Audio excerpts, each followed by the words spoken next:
I don't know about you guys, but I am exhausted. It's Halloween, but it just doesn't feel like it. Nobody bothered to carve a fucking jack-o'-lantern. I didn't bother to carve a fucking jack-o'-lantern.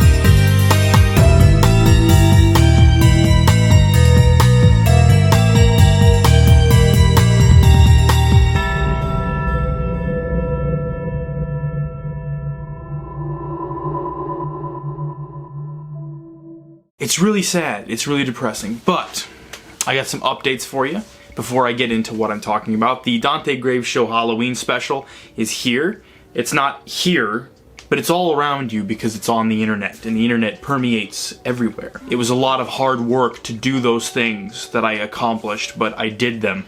I'm gonna take a quick recess for like a month and I'll bring you back with the Dante Grave Show Season 2. But that doesn't mean I have to stop talking about whatever it is I want to talk about. I can talk whenever I want. It is the month of October, whether the COVID likes it or not. And I watched a lot of horror films this month. I mean, I watch a lot of horror films anyways, but I tried to gear those horror films specifically to a more Halloween-ish fall setting. And if that's the case, you gotta watch all the Halloween films. And in revisiting all 11 of these things, 12 if you count the producer's cut of Halloween 6, which I always have to watch, I came to a startling conclusion, okay? That conclusion is that I might have been a little too hard on Halloween 2018. I was a little too mean, just ever so slightly. I made that video a while back, before my ghost hunting gig really took off, where I went into how stupid I thought that movie was. And those feelings were raw, and they were angry, and I even say in that video, guys, I like the movie, but all these things pissed me off. And I went back and I rewatched that video, much to my cringe, am I right? Most of the points I make were basically that I felt like the script was incredibly lazy, I felt characters were underdeveloped, the characters that they were trying to develop just were left alive or just went nowhere, or if they died, we never really got to see the blowback to their death. It was pretentious. I felt that the comedy in the film completely sucked a lot of enjoyment out of scenes that I otherwise would have all been for. I felt that removing the familial relationship between the two, Laurie and Michael, kind of diffused the ending of this film because Michael has no reason to go there, so you have to construe this really stupid ass plot twist to get him to show up at her place.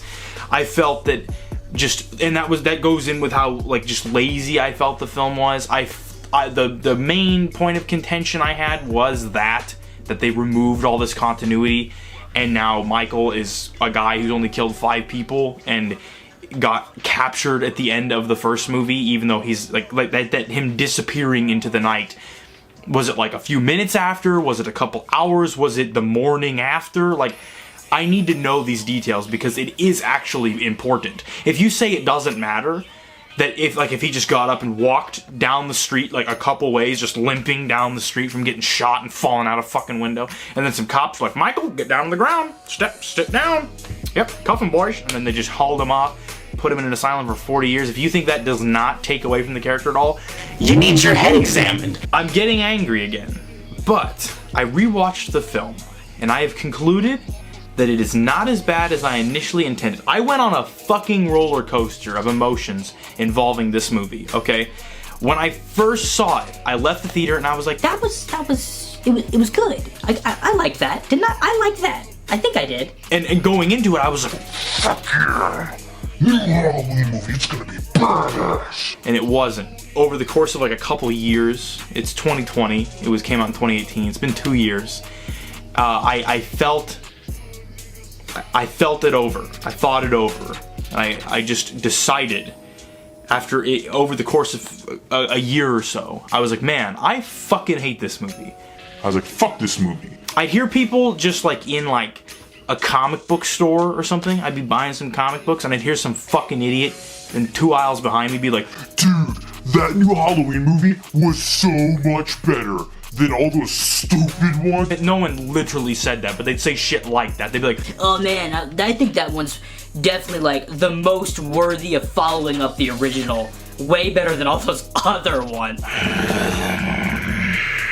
Shut the fuck up. So all of these things taken into account, I rewatched the film and I felt a few things. One, I felt this is actually a really enjoyable movie. I'm like, it has a great Halloween atmosphere about it, which I thought that when it first came out, but I was like, man, I'm really just kind of enjoying myself. And it's just kind of nice. It's kind of like a pleasant movie. The kills were great. I felt that James Jude Courtney as Michael Myers might be the best Michael Myers has ever been. He equals the one from the first movie, but we get to see more of him. So that's great, you know? I felt that Laurie, while I think she is being ridiculous, I was thinking about it. I'm like, what if, like, all those other movies are things that people have said about Michael Myers? Like rumors, or whoa, let's get real wild with it. What if Laurie and Michael, those movies are like their thoughts? Like, Michael was sitting there in that asylum and he was imagining those things taking place, and like this multiverse of possibilities. And these are all of these things that they like mentally shared, thinking about the other.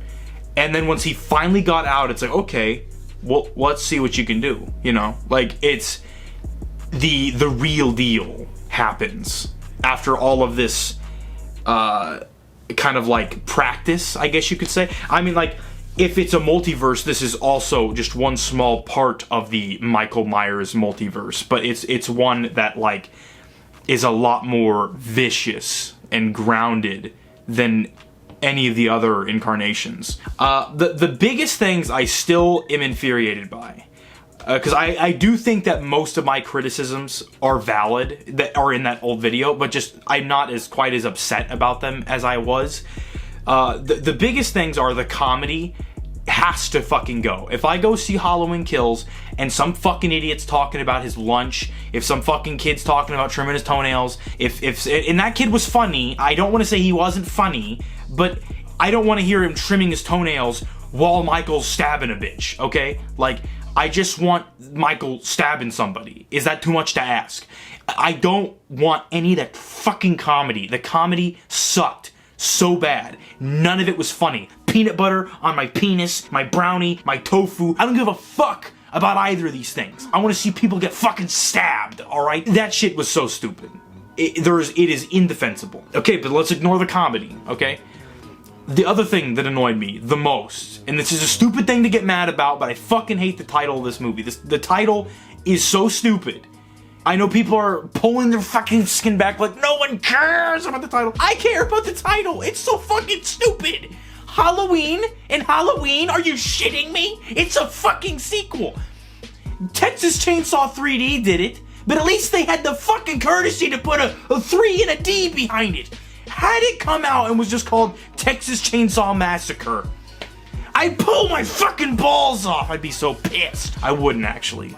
It's a silly movie to get upset over. But goddamn, can we not think of a better fucking title? Halloween. I don't know, but I'm sure there is one. Call the fucking thing Michael Myers. I don't care. But it's like, and they're bullshit reasoning that I shouldn't care about, but listening to them, I'm like, fuck you, you're lying to me. This shit about, well, we want there to just be Halloween and Halloween, even though there's already another movie called Halloween, but nobody really remembers anything, right? I I remember, I own them on DVD. It's okay, and then he straight up comes out and says, he's like, well, we called it Halloween because we don't want to not invite anyone.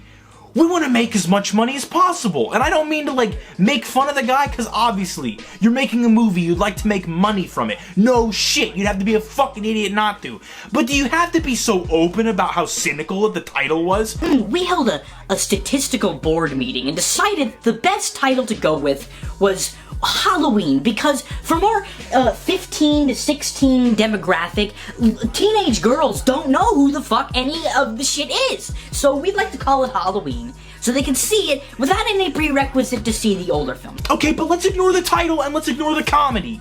What else pisses me off? I didn't like that the characters, that all the underwritten stuff, all that plot stuff, Laurie not earning her battle with Michael because he has no reason to fucking go there because of the stupidest twist in a movie ever. Dr. Sartain, or whatever the fuck his stupid fucking name was, fuck that guy. Fuck that character. And the fact that she comes up to him and is like, oh, you're the new Loomis. Get the fuck out of my face with that. Dr. fucking Loomis. Dr. fucking Loomis is badass. Dr. Sartain, I could kick his fucking ass and his stupid fucking penknife. Please. I'm fucking shaking in my boots. That guy was a pussy. So they just were like, well, shit. Michael has no reason to go there. We need to come up with a reason. Oh, I got it. What if our new Loomis just has a penknife and kills the cop and then stuffs Michael in the trunk, dumps him out in the front lawn and is like, go crazy? What if that happens? And they're like, yeah, let's do it. And let's completely justify Laurie's entire arc all on the basis of one fucking guy going crazy. But let's ignore Dr. Sartain. Let's ignore the underwritten script. Let's ignore the comedy. And let's ignore this stupid fucking title. This is a pretty good movie. It really is. And I see that now. The music. Oh my god. That was me coming because of how good this fucking music was. Especially the Shape Stocks Allison, or whatever the fuck it's called. Everyone has already talked about this track. This track gives me goosebumps in the best possible way. I love the soundtrack to this movie. I listen to it all the time. It's the best soundtrack to any of the Halloween movies. The only one that is a possible exception to me saying that is Halloween 3 Season of the Witch. That soundtrack is... Michael Myers kicks ass in this movie. James Jude Courtney, I was talking about it earlier, he is probably the best Michael. When Michael's in that bathroom and you see that dude on the table and his fucking jaw's ripped off and he like drops the teeth over the stall and then he fucking kicks the stall in and starts trying to kill that lady and the dude walks in there with the crowbar and he's like, BAP! And Michael just takes it and immediately goes to town on this dude. Who, is Aaron alive? Answer me, Danny McBride. Is Aaron alive? I need to know if that motherfucker's alive. I want him to be alive. He was my favorite character in this movie. I bonded with him. I want him to have a vengeful story arc in the second movie. Can Aaron be alive? Come on, motherfucker. Answer my Twitter. That scene was phenomenal. That was probably like one of my favorite Michael Myers scenes in a long time. People were complaining that you see his face too much. You see his face a lot. Like a lot more than you guys think you do. And the point is they never focus on the face. Michael has a face. He's a guy, you know.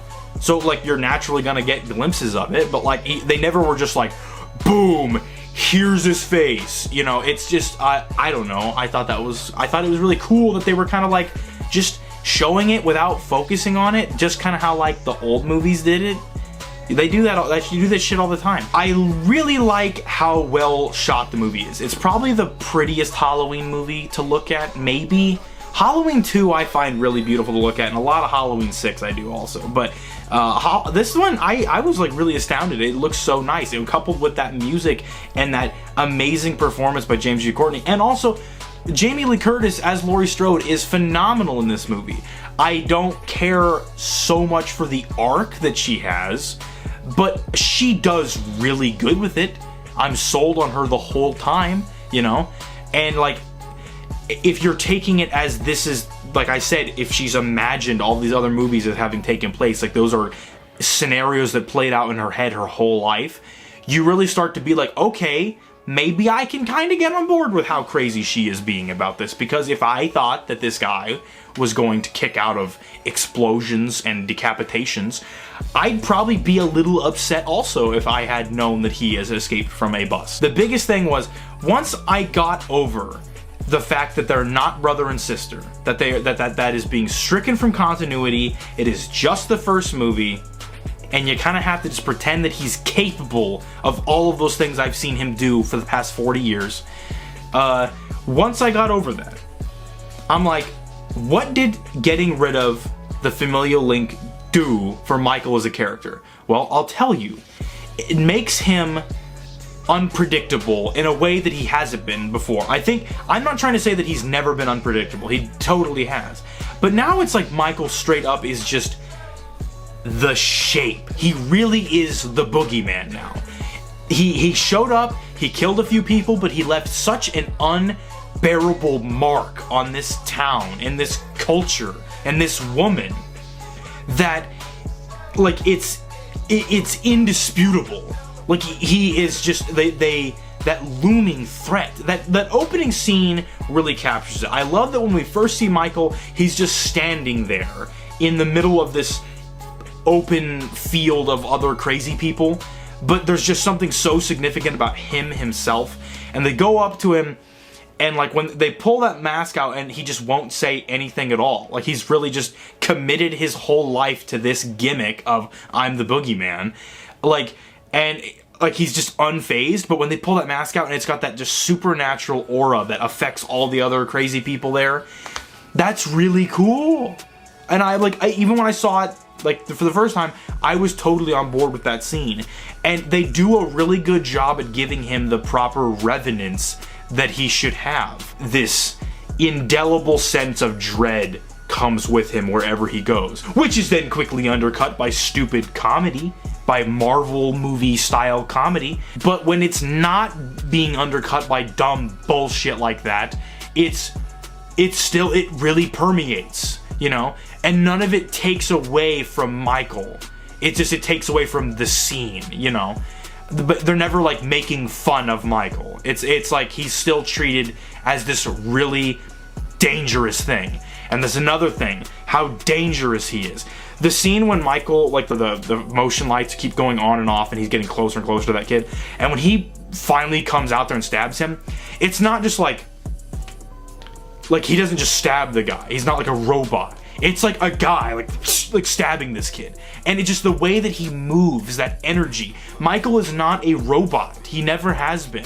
He's not just this stick figure that moves around. He's like a living, breathing organism just wearing this costume that has no emotion, but he still emotes through his body posture. And I'm okay with now the fact that Michael is been reset once again, because he's been reset before and I was okay with it then, You've opened up this whole realm of possibilities that are untapped. Had you committed to including Halloween 2 in the continuity and having that familial link, you would be losing out on untapped opportunities. And if this really is Michael's swan song after Halloween ends, then I think I'll be okay with there being 13, well, really 12 Halloween, or did I do my math right? There's 11 right now. Take away Halloween 3 makes 10, add 2 more, 12. Yeah, I'll be okay with there being 12 Michael Myers movies, all with very unique personalities to each their own, and there's this trilogy of ones where he's just unbound by the restrictions that were placed on him throughout sequels. And I think that's a bold opportunity, and I always am one to want to reward things like that. I think the reason I was so angry, and I'm allowed to change my mind, so don't be like, oh, see, you were fucking wrong. I wasn't wrong. That's just legit how I felt at the time. And I think, like I said, all my complaints that I made in that video are still valid. But I feel that the thing that's changed is that when I first made that video, it was me having ingested the opinions of thousands of other people that are not what I would perceive to be real Halloween fans. And I don't want to call someone not a real fan, but they're different fans. They like different aspects of the character. Me, look, I take a little bit of offense to people shitting on this entire franchise except that golden first one, which is a perfect movie, okay? But I believe that the first three really are like masterpieces, and I think the rest of them all have at least something going for them. And then there's also Halloween Resurrection. It's one of those things where I came from a really shitty home, okay? And I remember one Halloween, I was not allowed to leave the house, and I stole a portable DVD player, and I stole a copy of Halloween Resurrection, of all of them. That's the shittiest one, mind you. I ran away from home, and I hid out in a public bathroom that smelled awful, but it was warmer than everywhere else. And I sat there and I watched Halloween Resurrection 2 times in a row on Halloween night by myself. And I did not want to go home. I'd rather sit there and watch Halloween Resurrection. And when I came home, it was a terrible time to be me. But it was... Michael and these movies were there for me when the world was not. So, excuse me if I get a little offended when someone just throws all of them in the trash and says fuck them, and then replaces them with a film that I perceived to be really pretentious and pandering to people who don't give a shit about this character or this world. That's how it was read to me. I feel that my feelings were valid, and that I said a lot of things that I still agree with. But it's just that once that has worn off, and I looked at it as I'm like, okay, shut out the opinions of all these other fucking idiots. They don't matter. Watch it as just its own thing and judge it from that. I really do quite like this movie. I've been thinking about it a lot lately, and it's just such a nice weight off my chest to be like, you know what? Halloween 2018, I'm actually really happy with it. I'm excited to see where this goes. Prove me wrong about all these other characters that, you know, like, really deliver on the promises that you made me in this one. I'll bite. I want to see where it goes. There's one other thing I wanted to clarify, because looking at the comments of this other video, I'm like, okay, I see where this is going. Okay. I make a complaint in the video about the supposed or perceived feminist angle of the film. I think people misinterpreted what the fuck I was saying there. I'm not saying I'm pissed that they tried to have a political statement, okay? I'm not at all. It's a movie, it's a work of art. If you want to infuse politics into that, that is your right, and they're politics that I agree with, so I'm obviously okay with that. What I was upset about, and what I think I did a poor job describing in that older video, is the fact that there was this sense of, from critics, from, I would call them tourists that do not watch these films, that all of the other films are these sexist, misogynistic pieces of shit, and that this one finally, mercifully corrected the course of all these films. That they had to pull it away from these women-hating pigs and give it back to the women that worked so hard on it. That was never my intention, okay? My intention was to criticize that angle and prove that, it more kind of draw attention to the fact that horror as a genre, and especially these films, are incredibly inclusive to women, you know, and obviously there's some that, like, depict certain women in a not too favorable light, but they do the same thing to the male characters. I remember, like, verbatim reading an article about when Halloween 2018 had come out, and I was just really anxious to see it, and there was, like, critical reviews out, and I read this article from this person, and they were saying how in the original Halloween film, Michael held some kind of uncomfortable biases. He would save the most brutal killings for the female characters. And then it just said, like, in this new one, Michael's completely unhinged and no one is spared from his wrath in equal measure. And I'm like, okay, fucking dipshit, let's actually look at that first movie that you want to just so much, okay? Michael kills 5 people in this film. He stabs his sister to death. He kills a mechanic off screen, steals his jumpsuit. He stabs Bob to a fucking wall and leaves him there. And then he chokes 2 women to death. One of which, I'm pretty sure he also cuts her throat, but it's like a very quick death, okay? Where is the uncomfortable bias coming from? Even if you look at the other Halloween films, I don't know what this person is actually referring to. Halloween 4, it's like he, you know, stabs a lady with a gun, crushes a dude's head. Like, there's so many examples where it's like, oh, well, he did this to this lady. I'm like, yeah, but he did this to this guy. Like, this uncomfortable bias is so fucking stupid, especially considering all of the primary protagonists of these movies, or at least most of them, are women, okay? And the original, like, 3 Halloween films also had a pretty considerable involvement behind the scenes by a very talented woman. So I think that that was stupid. I was not trying to say, oh, in Halloween 2018 there's strong female characters, so this movie's fucking gay, which is how some people perceived it. And judging from the comments of that video, there's a lot of insecure dipshits that were bothered by that element of the movie. And you guys are dumb. And I don't know how you watched all of these other films, or any horror film for that matter, and not been made incredibly uncomfortable by your own weird biases. So I wanted to clarify my statements on that because I think I did a poor job doing it last time. But that's my Halloween video for this year. I wanted to do like all of the Halloween films and just cover them or rank them or something. And I watched a lot of really quality rankings of just other people's stuff. And I think I will once Halloween Ends comes out, then I will rank them. But I feel like it'd be a bit counterproductive to rank the first 11 when I know 2 more are coming within the next 2 years. So that's my Halloween video. I just wanted to throw something out there. Like I said, the Dante Grave Show Halloween special is out. If you would like to watch it, go to my channel, subscribe to my channel, you fucking imbeciles. I'm gonna make more movie videos. I have a lot of time on my hands, and I like talking about movies, even though I don't put obviously as much work into these videos as I do into the actual show that I do. But thank you guys for watching this video. Happy Halloween. What horror films did you guys watch this Halloween? Let me know in the comments below. If you'd like any movies from me, if you'd like for me to talk about any movies, let me know in the comments below. And I'm gonna do a lot of fun Christmas horror films. There's so many like horror films set on Christmas that I really want to discuss, but it's just not time yet. And it'd be sacrilegious to start talking about that shit when our beloved holiday hasn't even actually occurred yet. But yeah, happy Halloween, guys.